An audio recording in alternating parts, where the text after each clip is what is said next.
आणखीन एक महत्त्वाची बातमी, अभिनेता गोविंदाकडनं मिसफायर झालाय। बंदुकीतनं गोळी सुटून पायाला लागली आहे। गोविंदावरती सध्या रुग्णालयात उपचार सुरू आहेत।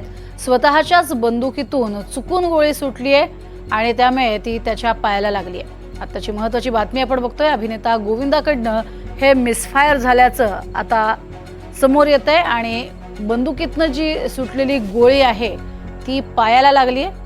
मिसफायर झाल्यामुळे गोविंदावरती सध्या रुग्णालयात उपचार सुरू आहे। अधिक माहिती घेऊयात, महेश बागल आमचे प्रतिनिधी आपल्या सोबत आहेत। महेश, नेमका काय हा प्रकार आहे, कुठे हे मिसफायर झालंय? अभिनेता गोविंदा हा त्याच्या जुहू तारा रोडवरील घरी असताना त्याच्या बंदुकीतून मिसफायर झाल्याची माहिती समोर आलेली आहे। ही मिसफायर केल्यानंतर सदरची गोळी ही गोविंदाच्या पायाला लागली आणि त्यानंतर त्यास जवळच्या रुग्णालयामध्ये दाखल करण्यात आलेलं आहे।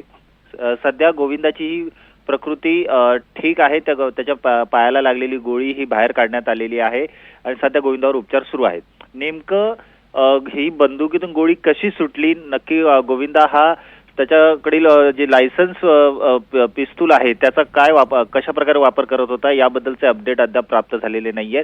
मात्र मिसफायर झाल्यामुळे त्याच्या पायाला गोळी लागली आणि त्याला जवळच्या रुग्णालयात दाखल केल्यानंतर त्यावर शस्त्रक्रिया करण्यात आलेली आहे आणि आता पुढील तपास या संदर्भात सुरू आहे। नक्कीच, तुर्तास धन्यवाद या संपूर्ण माहितीसाठी।